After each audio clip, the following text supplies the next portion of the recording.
Yung scaling ay napaka-importante para sa mga mag-aaral, sa mga arkitekto, sa mga inhenyero, sa mga foreman or sa mga leadman, sa mga journeyman, at sa mga contractor. Ang kadalasan natin ginagamit na scale ay usually ang engineer's scale o yung tinatawag na metric system. Dito ay mababasa mo yung mga 1:20, 1:100, 1:50 and so on. Lahat ng yun ay very common na ginagamit na natin ngayon sa mga panig ng mundo. Pero may mga country na ginagamit nila ay ang imperial o yung tinatawag na architect's scale. Ginagamit yan sa United States. Sa mga iba pa, tulad ng Canada o United Kingdom.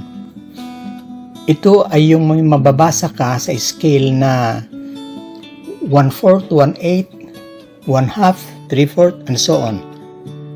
Makikita mo yung mga drawing plans na ganyan andito sa mga sumusunod na drawings. Katulad nito, 4 feet and 8 inches. Makikita mo yung mga ganyan. Yan yung imperial system o English system na tinatawag. Mababasa mo yan sa dulo na may 1/4 katulad ng ganyan. Yung mga iba, lahat ay fraction. Bago ang lahat ay papaliwanag ko muna sa inyo o ipapakita ko sa inyo ang dalawang klase ng scale para malaman nyo. Ito yung usually ngayon na ginagamit most of the countries, particularly sa Pilipinas itong ginagamit. Itong metric system or itong tinatawag na engineer's scale. Makikita nyo dyan 1:100, 1:250, 1:200. Sa kabila naman 1:500, 400, 300. Depende sa mabibili nyo yan na scale. Hindi pare-parehas yan. So ito yung metric system. Ang ituturo ko sa inyo ngayon kasi maraming nagtanong yung about sa English system naman or tinatawag na architect's scale. Ito siya. Makikita nyo yung reading niya ngayon ay magkaiba. Kung ito ay 1:500, maganyan ito. 332, 1/8, 1 1/2. Sa kabila, 3/4, 1/16. Okay? So yan yung tinatawag ngayon na English system or ito yung architect's scale. Itong metric system natin, mababasa mo siya sa ibaba ng plano. Ganitong nakasulat.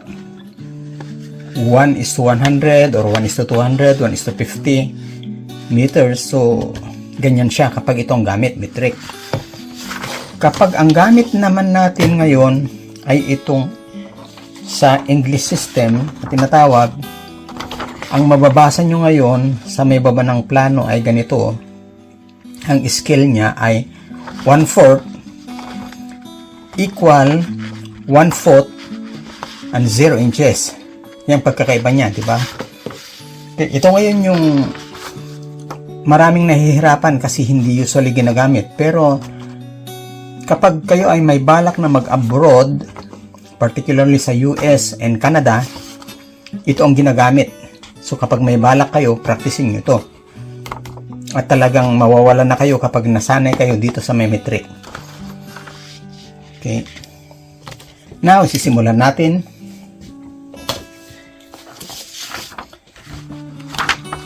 Dito muna tayo sa 1/4 equal to 1/4 and 0 inches.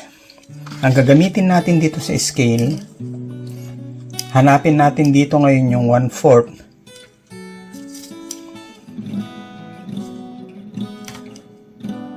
Dito sa kabila.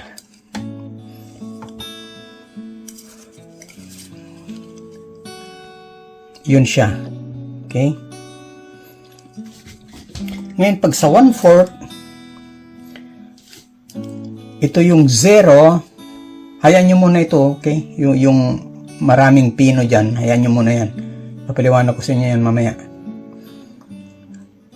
Ito ang 0, ito ang 2, 4, 6, makita nyo naman, di ba? Okay. So, sukatin natin dito, itong 20 feet na yan, 20 feet and 0 inches. Okay. Kapag sukatin natin dyan, magsisimula ka sa 0, hopefully na makikita nyo to. 2, 4, 6, 8, 10, 12, 14, 16, 18, 20. Makita nyo siya?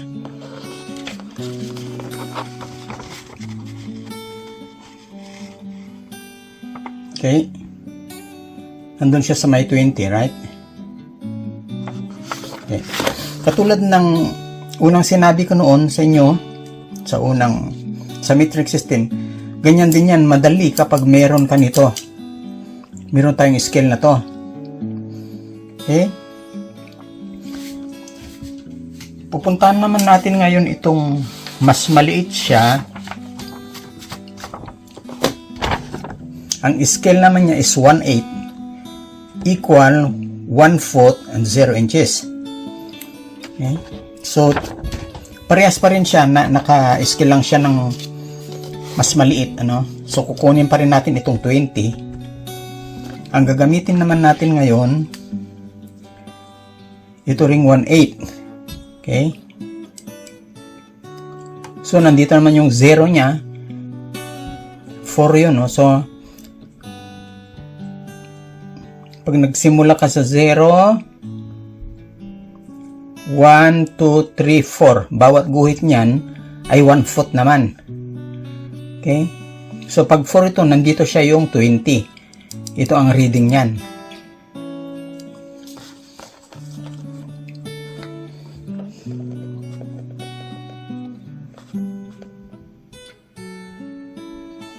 Nandun siya 20. So, nakikita nyo?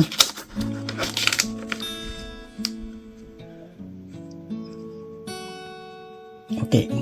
Tama, right? Madali dahil meron ka nito.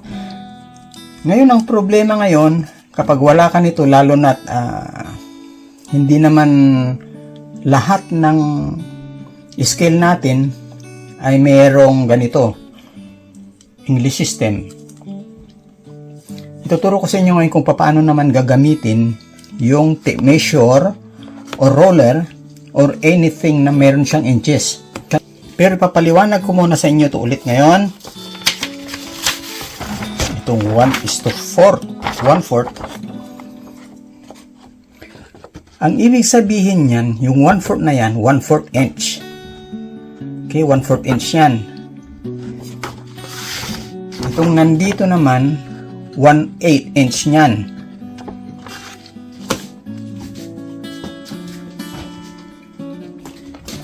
Okay. So, dapat kakabisaduhin nyo yung pagbasa natin sa, dito tayo sa 10 magsimula. Itong pinaka-0 natin. Kasi kapag dito tayo, mahirapan kayo, natatakpan yung guhit, ano? Sa 10 tayo magsimula. Itong 10 na yan, pag 0 yan, ito yung 1/2. Okay? Yun yung 1/4. 1/4, 1/2, 3/4, 1 inch. Itong 1/4 na yan, pag nag-read ka, nandito siya. Ibig sabihin niyan, yung value niyan sa drawing, yan yung 1/4. Sundan nyo? Yan yung 1/4. So, kapag 1/4 yung 1/4 inch, ang 1/2, yan yung 2 feet. Ang 3/4, 3 feet yan. Yung 1 inch ay 4 feet na yan. Tama? Nasundan nyo? Every 1/4, ito siya, every 1/4, ang katumbas niya ay 1/4. So, yung 1/4, 1/4, 1/2, 2 feet, 3/4, 3 feet, 1 inch, 4 feet. Okay? Nasundan nyo? So, okay. From 0, 1, 2, 3, 4, 5, 6, 7, 8, 9, 10, 11, 12, 13, 14, 15, 16, 17, 18, 19, 20. Nandito siya yung 20. Okay? From 10 to 15, yan yung 20. So, itry natin ngayon dito na basahin ngayon itong 20 dito. Okay? Ito yung 20 ha.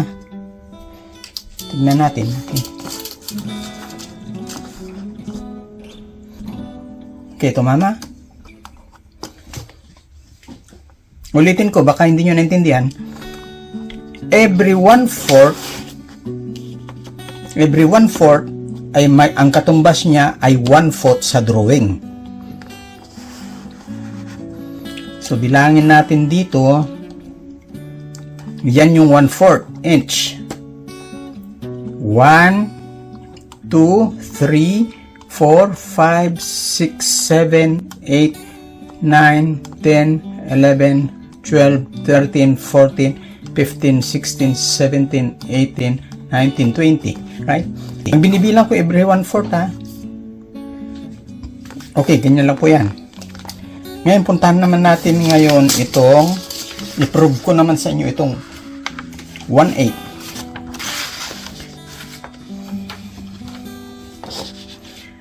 Sa 1/8 naman,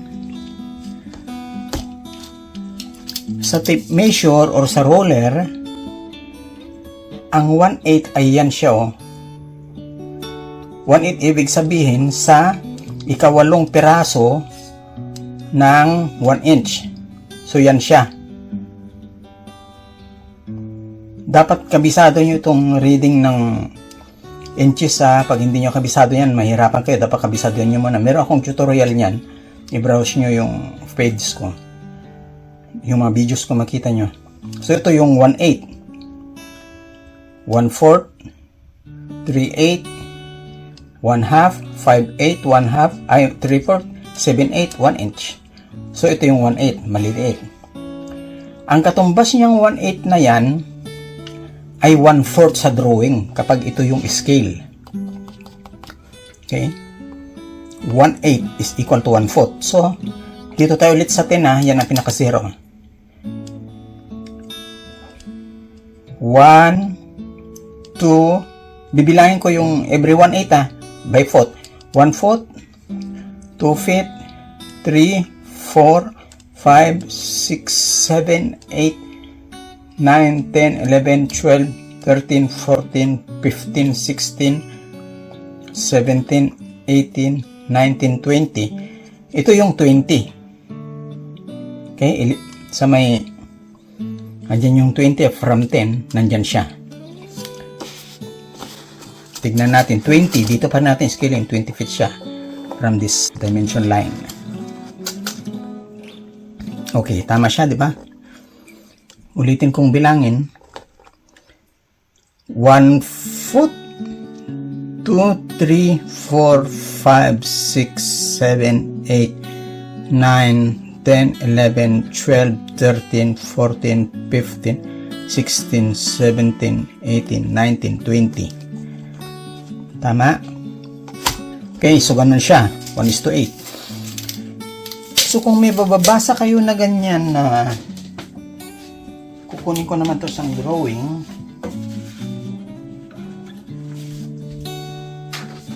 May mababasa naman kayo na 1/2 ng ganyan. Ibig sabihin dito sa 1/2 sa drawing,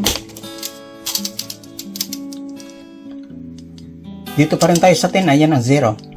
Yung 1/2 na yan, ibig sabihin ang katumbas niya sa drawing ay 1/4. Ang 1/2 is equal to 1 feet. Okay, 0 inches. So, from number 10,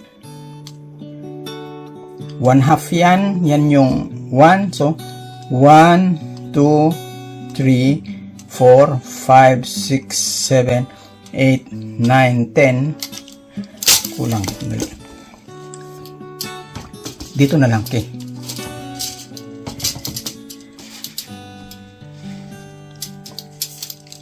Malaki na kasi ito. Hindi nakakasya yung 20 bond paper lang tong gamit ko. Ito na lang kukunin natin, itong 3 na to. Yan, 3. 3 feet siya. So, magsimula tayo sa 10 ulit.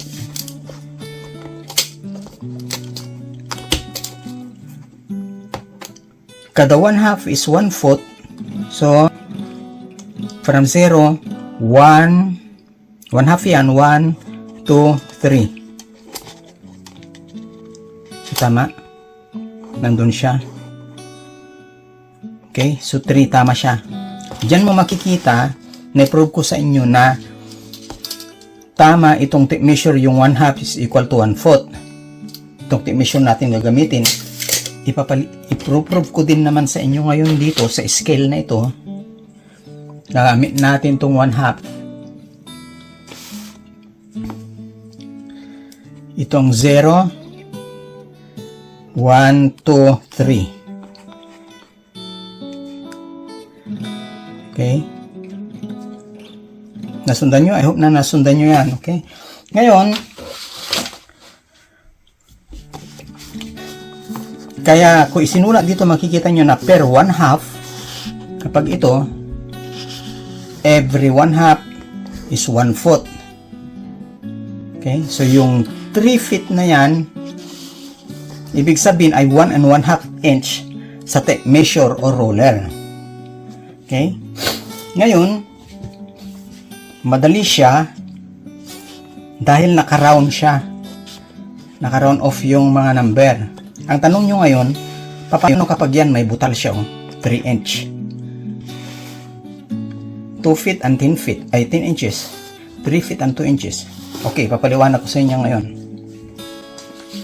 Mabalik tayo dito sa scale. May makikita ka sa dulo niya ng mga pino. Yan yung inches. Kapag tignan natin ito ngayon, itong 8 feet and 3 inches, susukatin natin dito sa 0 muna. 8 feet yan ha.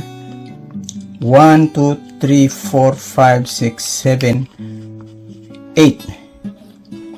Nakita mo dun, andun yun, hindi siya tumama, may butal, di ba? Sulatan natin.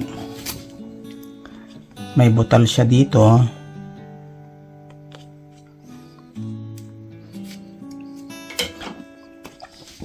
Titignan mo naman dito,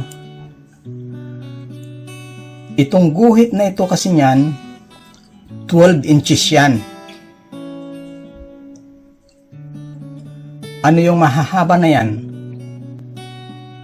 Every 3 inches yan. 3, 6, 9, 12. Tama? Itong span na yan. So, yung maliliit siya, yan yung 1 inches yung bawat isa. So, kapag itong scale natin ay sukat natin is 8 feet and 3 inches, pag 8 feet siya, yung mula dito hanggang dyan sa may orange na marka ko, idagdag mo ngayon yung 3 inches dito. Andyan siya yung 3 inches, oh. Sukatin natin dito ngayon yan. Eksakto siya. Right? Makikita nyo.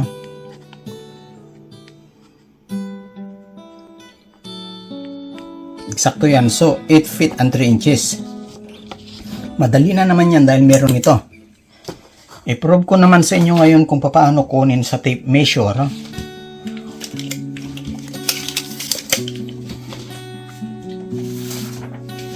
Pag-aralan muna natin ito.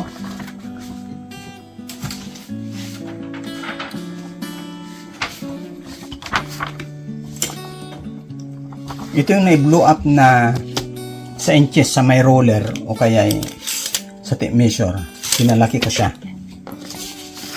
Ang scale natin ay 1/2. nandito siya. Okay? Katulad ng sinabi ko, itong 1/2 na yan, i-divide mo yan ng 12 inches kasi yan, katulad yung nandito siya sa scale na sinasabi ko, yan yung 12 inches. From here at saka doon. Yan yung 12 lahat. Okay? So, ito yung, pag 12 lahat ito yung 3 inches, 3, 6, 9, 12. Tama? 3, 6, 9, 12. So, ito ngayon yung 3 inches, ito yung butal niya kanina nung nag-scale tayo. Okay? 1/2 yan. Ngayon, pag nandun naman tayo sa 1/4 or 1/8, itong scale natin kanina na 1/8, sa 1/8 naman, i-divide mo naman itong area na yan ng 12. Kasi 1 foot yan eh, di ba?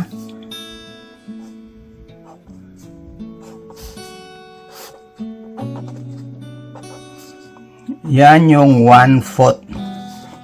Pag sa 1/8, ang scale mo, tanggalin natin ito.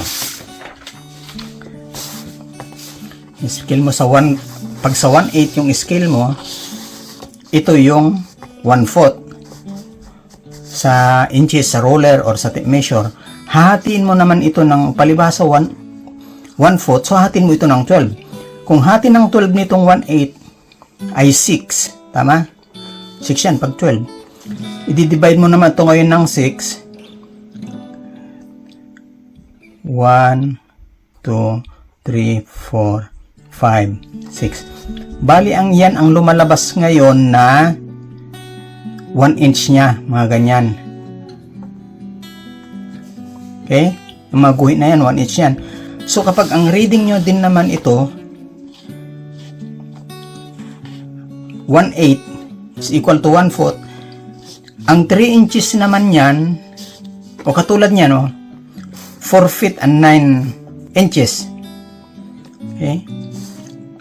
Ang 9 na ay nandito. Pag 6 ito, 1, 2, 3, 4, 5, 6. Kayo nang mag-balance ha. Okay? Iniraraf ko lang sa inyo para maintindihan nyo. So, ibig sabihin kapag 4 feet and 9 inches, yung 9 inches ay nandito siya.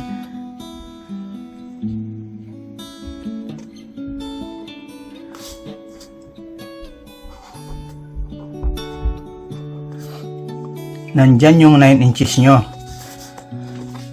Okay? Nasundan nyo yan? Yan yung mga butal. Pero kada feet naman yan, sa 1/8 nga, ito yung 1 foot. So, katulad yan. Ang reading natin is 4 feet and 9 inches. So, ito, 1 foot, 2 feet, 3 feet, 4 feet. So, nandyan yung reading mo ngayon itong 4 feet and 9 inches. Ito ang 4 feet. Idagdag mo itong 9 inches na yan. Dito karagan natin. 1, 2, 3, 4, 5, 6, 7, 8, 9, 10, 11, 12. 7, 8, 9.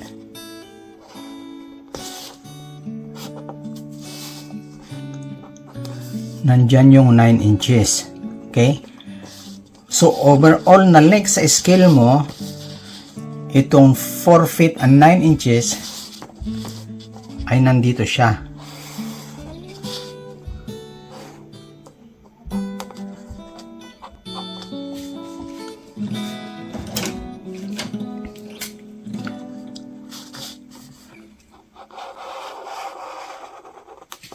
Yan ngayon yung length ng nandito sa drawing na yan na 4 feet and 9 inches. Ito yung reading mo sa tape measure or sa roller. Nandito siya. Kukulayan ko, okay?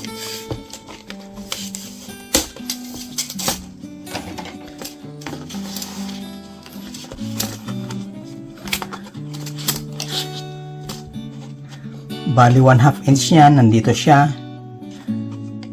So, nandyan siya sa balik kunyan 332 plus mo dito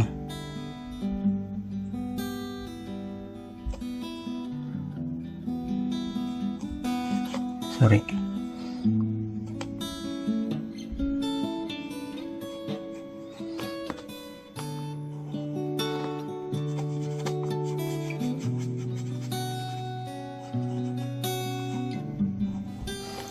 Diyan ngayon, i-prove natin dito ngayon.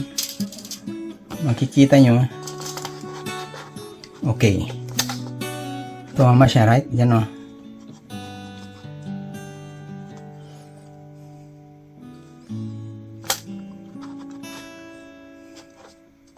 Okay? So, I hope na nasundan nyo. Sana malinaw yung pag-explain ko sa inyo para natulungan ko kayo. And thank you so much. If you like this video, please subscribe and help me to grow this channel. Thank you so much.